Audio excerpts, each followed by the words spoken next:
This episode of The Answer is Yes Baja Sessions is brought to you by Baja Bound Insurance Services. Driving to Mexico? You can buy and print out your Mexican auto insurance policy online in minutes with their easy-to-use website. They also have great travel information to help you plan your trip south of the border. Visit bajabound.com, the easiest way to get Mexican auto insurance. Hey there, welcome to this week's Baja Sessions podcast. It's part of the Answers Yes podcast shows, and I appreciate you tuning in today. You know, we've been super busy over at Baja United Wine, selling wine, working with our wineries down in Baja, and we're on the final phase of producing our Baja Unidos Cerveza coming soon. Hope to have some out in the market before the end of this year. That would be ideal for us. If not, it's going to be happy birthday to me in January with my own beer coming to market. So keep your eyes tuned on our social media for what's happening. We look forward to presenting more to you. You know, we just did a capital raise with Baja United, and it was very successful. We raised another, $87,000. So for a total of over $300,000 of outside investment money to the Baja United group, and we really appreciate everybody that's gotten involved. It's been great to get to know some of the investors and provide this opportunity to them. Some really exciting stuff coming up next year that I look forward to sharing with everybody. So as part of the show, you know, we thought we'd talk more about Baja United Wines, and we have done a little bit of that. We've also had some great guests on the last several months, which we've enjoyed getting to know their experiences in Baja and where they're going. And I've got plenty more people lined up. But, you know, a big part of what we do is working with the orphanages down there. And really, it's working with them through the efforts of Corazon De Vida, which is in Irvine. And if you don't remember the story that I told in the past about my relationship with them, I'd worked with them many years ago when I was the vice president of PR and events over at Kettle One Vodka, and we'd support their efforts. This has got to be 20 years ago because they've been around for 24 now. And, you know, I really enjoyed and appreciated our ability to support them because they were doing things in Baja, but I didn't know a lot about them. But here, fast forward all these years later, we're back again working with Corazon De Vida. They've got a great organization over there. And this year's goals were very specific. We were trying to help some orphanages out of Tijuana and provide some facilities and resources for newborn babies. I know that that project's coming along very well. And they just had their big event this last Saturday down in San Diego. It's called the Noche Gala event, and we had some representation down there. But what I wanted to do today is I'm going to give George a call over there at Corazon De Vida and see if he can't give us some updates. So allow me to pick up the phone, give him a buzz, and check in with him and give you a few more details about what's happening. Because after all, that's what we are about, and that is helping the orphanages down there and supporting them and giving back to our communities in Baja. We've been so grateful to be able to not only conduct business down there through Baja United Wines, but also all these years of racing and surfing and enjoying the incredible Baja Peninsula. The least we can do is support them through Corazon De Vida. So let's give George a ring and see what they've been up to. Our event this past weekend in San Diego, which is called Noche de Gala, was a success. We had approximately 250 people there, including about 12 of our university students, and students who have lived in the home in the past, but they have a full ride scholarship through Corazon De Vida for their education and living expenses. Had a lot of silent auction things, and we grossed about $120,000. So very nice and successful for Corazon De Vida, and great feeling that so many people believe in our work and want to help. Yeah, George. Now, is that your biggest event for the year that you guys do, the one in San Diego? We also have an event in Orange County called the Noche Blanca, and that's normally held in July.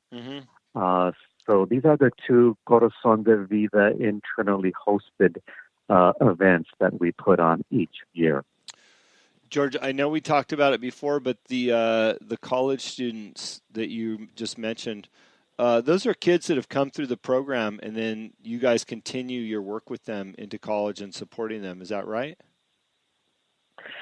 Correct. We give all of our kids who are living in the 10 homes that we are providing assistance to an opportunity to go to a university or a trade school when they finish high school or become 18 years old. Mm-hmm. This program was started about 7 years ago, and today about 40 students have a scholarship who are in a trade school or a university, and about 20 have finished with degrees ranging from medical doctor to communications expert to even a truck driver and a hair and a person who does hair. Oh wow! So we never let our kids just leave the home without the proper tools to make a good life for themselves. Wow,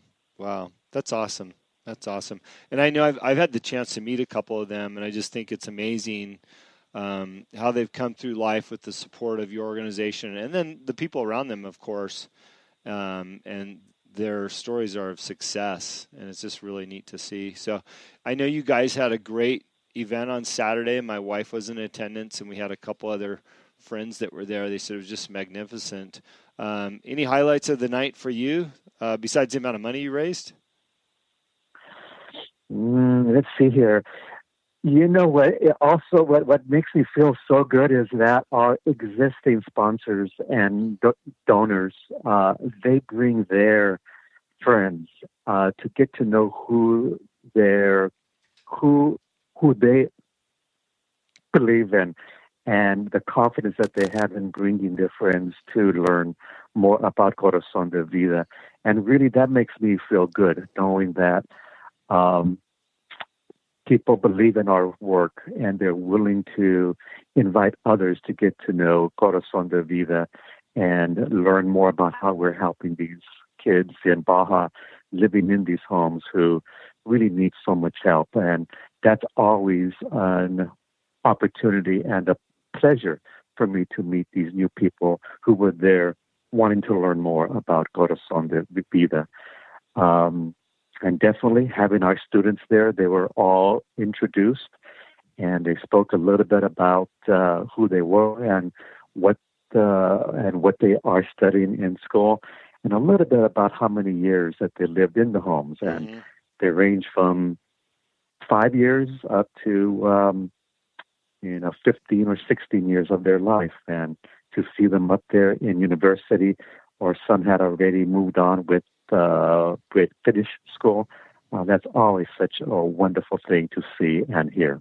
Yeah. No, and you know what? We had a couple new guests to the event this year, and like you said, it is neat to see them learn more about what you're doing and what you've been talking about. And I guess if they could just tell 2 people each year and just keep bringing 2 more, that's how the numbers grow and the support grows or continues on for hopefully indefinitely. Yes. Thank you, Jim, for having and to bringing new people. That's the way we're going to continue to grow, and having more people believe in our work and working together to help. That's what's going to make a difference for them. Yeah, absolutely. George, maybe you could catch us up. We are aware that you work with 10 organizations down there in Baja, but maybe you can catch us up on what's going on down there or some of the bigger projects as we wrap this year up here in the next 2 months and head into the holidays. What's going on and what can we do before the end of the year if there's anything left to support or do? Okay. Well, there's a few things that we have. On December the 1st, it's our last bus trip that we do to visit the homes, and we have 4 buses going out visiting 4 different homes, and with departures from Los Angeles, Orange County, and San Diego. And that's just a day spending with the kids. We don't work, we don't paint, we don't do anything at the home. It's just a fun day with the kids and having a lunch and spending time with them.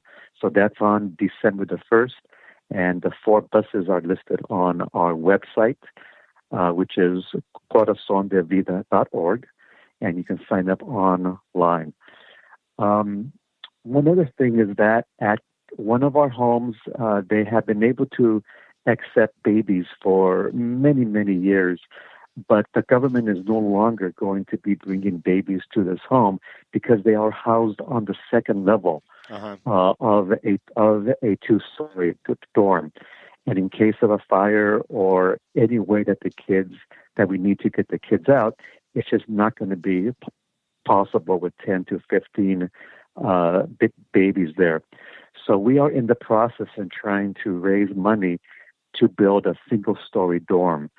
We were able to buy the land, which is right next door to where the existing home is, and our goal is to raise $100,000 for a 1,100 square foot dorm.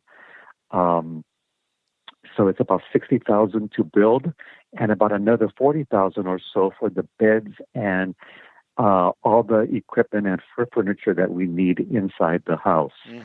We are well on our way to reaching that goal. We're about $12,000, and we're going to start to begin to level off the ground. And our goal is to really start to build early part of next year. So that is definitely on the top of our list in trying to raise funds to help these future babies who are not even born yet to have a safe home. Yeah. Now, as we get into the holiday, everybody wants, in their own way, wants to help, whether that's food or toys or things that people traditionally do for the holidays. Are those kinds of things helpful, or is it really just about trying to raise some funds and stay focused on like a very specific goal like this building that you're talking about, you're working on? Right. Christmas time is the most common time that for groups who come only once per year, they come visit the homes, and it is super busy and and they bring a lot of wonderful gifts and for the homes. Now, Corazon De Vida is not the only group that comes in to help these homes, so there are other groups that are also coming in to visit the kids. So, as you could imagine, super busy times. We normally try not to promote to bring gifts down at Christmas, but to maybe raise money to buy something else that the home may need, like maybe the repair of a van to get the kids to and from school, or to do some repairs in the home. And maybe the gifts that they would like to bring to the kids, consider coming in June when there are no more toys to play with. And having Christmas in June is always something that the kids look forward to. So many groups come in, they really get tired of a lot of people coming in and bringing things, and they say, oh, not more toys. But consider doing Christmas in July or June when not so many visitors may come in with these sorts of things. But yeah, raising money, especially at the year end to help some of the homes, is just so important. They're going to have a lot of gifts and from other groups, but we try to focus more on what the home needs and more of what the kids need. Yeah, that's some great advice, because I have been down for the holidays, and I've also been on this end where everybody wants to drop toys off or food off to even just to me.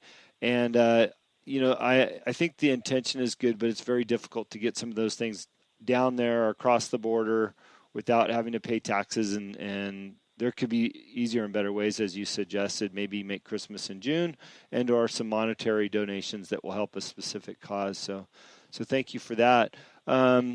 Besides the project for the babies next year, what else is on the docket for 2019 that we can get excited about or that we can talk about for people? It's we always work every day to provide the basic needs. Food and paying the water bills. What we also are going to be doing is putting solar panel systems in all of the homes. Mm-hmm. Currently, we have installed 3 of our homes with a electric solar panel system.